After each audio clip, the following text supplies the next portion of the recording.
Assalamualaikum, salam sejahtera untuk kita semua. Apa kabar anak-anak? Semoga kita semua selalu berada dalam lindungan Allah Subhanahu wa Ta'ala. Meskipun saat ini pandemi COVID-19 masih menunjukkan peningkatan, anak-anak semua harus tetap semangat belajarnya ya. Jumpa lagi dengan Bu Guru Novi. Kali ini kita akan mempelajari tema 3. Tema 3, makanan sehat. Subtema 1, bagaimana tubuh mengolah makanan.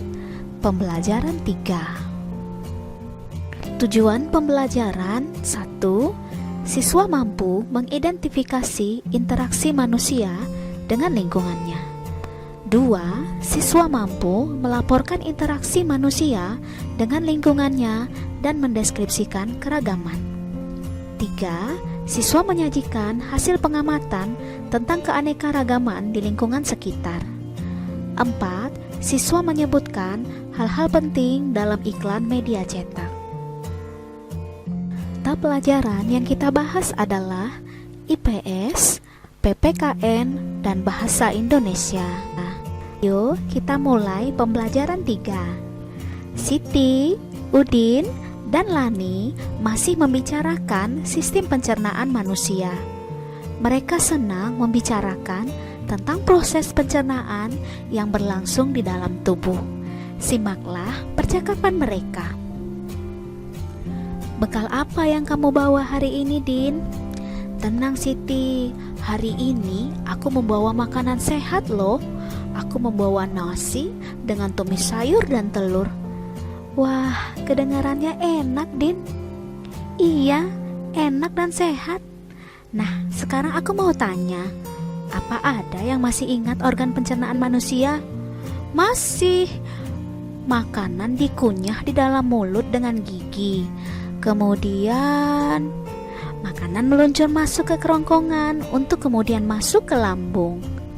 Dari lambung, makanan diubah menjadi bubur makanan yang kemudian diserap oleh apa? Usus halus. Usus halus akan menyerap semua sari-sari makanan, Lan. Selanjutnya, makanan yang tidak dapat dicerna bergerak menuju usus besar. Aku lupa, apa yang terjadi saat makanan berada di usus besar ya? Usus besar menyerap air yang terdapat dalam bubur makanan dan menjadi tempat terjadinya proses pembusukan makanan, Din. Kemudian, makanan yang sudah melalui semua proses tersebut masuk ke anus untuk kemudian dibuang.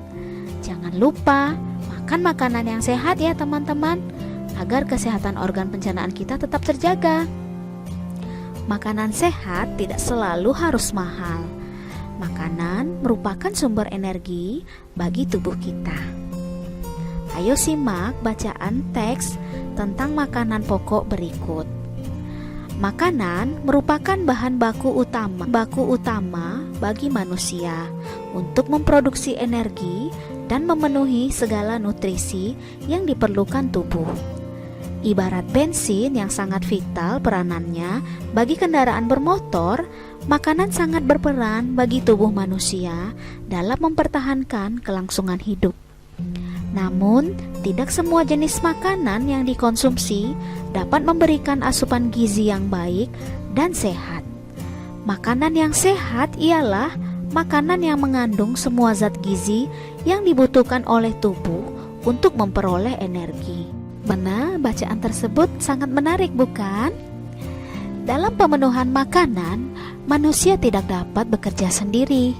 Contohnya, dalam budidaya padi, manusia melakukan interaksi sosial dan interaksi dengan lingkungan hidup. Proses apa yang terjadi? Siapa saja yang terlibat dalam proses tersebut? Apakah dalam proses tersebut manusia berinteraksi dengan lingkungannya? Bagaimana dengan lingkungan sosialnya? Interaksi sosial adalah hubungan-hubungan sosial yang menyangkut hubungan antar individu, individu dengan kelompok, dan kelompok dengan kelompok. Interaksi sosial amat dibutuhkan untuk kehidupan bersama, sebab individu tidak dapat hidup tanpa individu lainnya. Interaksi dengan lingkungan hidup merupakan interaksi antara manusia dengan lingkungan yang terbentuk secara alami. Gunung, sungai, rawa merupakan contoh-contoh lingkungan alam. Jelaskan interaksi sosial dan interaksi dengan lingkungan alam yang terdapat pada lahan pertanian padi. Yang kedua, amatilah lingkungan sekelilingmu. Sebutkan interaksi manusia dengan alam yang dapat kamu temukan di sana. Apakah yang tengah dilakukan oleh manusia? Apa pengaruh dari kegiatan manusia terhadap lingkungan alam?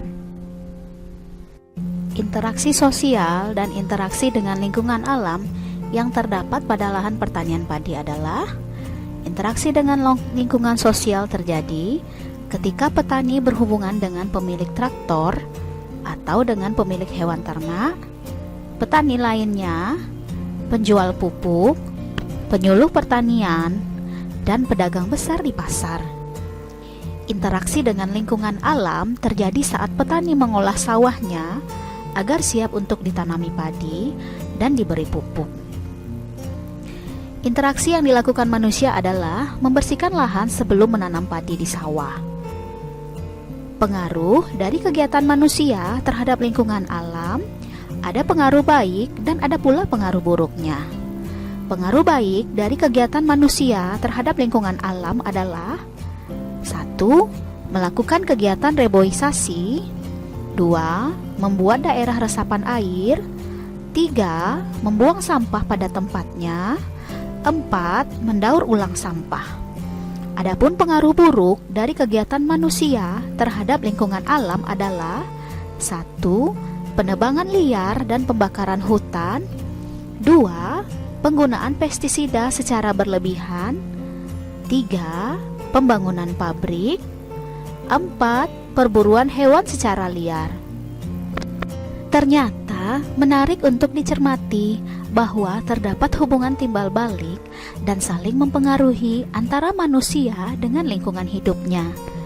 Sekarang kita akan menentukan interaksi yang ada di lingkungan sekitar, bisa berupa lingkungan rumah atau sekolah. Interaksi tersebut dapat terjadi di lingkungan sosial maupun di lingkungan alam. Kita dapat menentukan jenis interaksi yang terjadi pada beberapa kegiatan seperti berikut. 1. Interaksi yang dilakukan adalah makan bersama keluarga. Makan bersama keluarga merupakan interaksi sosial.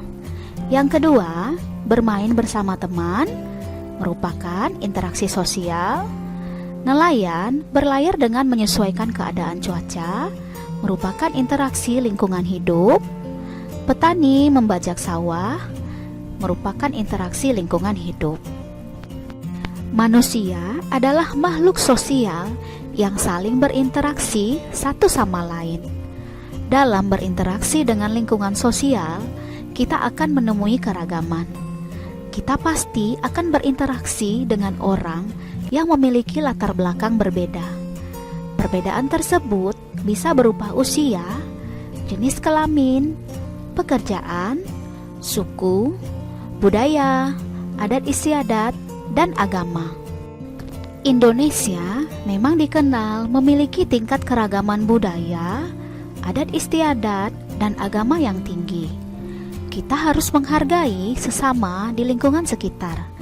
Kita tetap bisa bekerja sama dengan orang yang memiliki latar belakang berbeda. Nah, sekarang buatlah sebuah komik sederhana yang mengetengahkan tentang interaksi yang dilakukan manusia. Pastikan tulisanmu menggunakan bahasa Indonesia yang santun dan ejaan yang tepat. Dan warnailah komikmu dengan rapi dan semenarik mungkin. Berdasarkan penelitian pada tahun 2010, konsumsi beras masyarakat Indonesia mencapai 100 kg per kapita per tahun. Ketersediaan beras di tanah air pada masa mendatang tidak sejalan dengan laju pertumbuhan penduduk. Untuk mengurangi ketergantungan itu, perlu ada perubahan konsep dan kebiasaan makan masyarakat.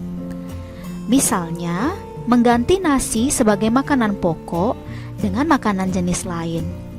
Salah satu cara yang belakangan dikampanyekan pemerintah adalah tidak memakan nasi selama 1 hari. Kebiasaan ini misalnya dilakukan 1 hari dalam sepekan. Sebagai pengganti, selama sehari itu, warga bisa mengkonsumsi sumber karbohidrat lain seperti jagung, ubi, singkong, talas, kentang, dan sagu. Untuk mendukung upaya pemerintah tersebut, berikut adalah sebuah iklan tentang singkong sebagai pengganti nasi. Amatilah iklan berikut ini dengan seksama.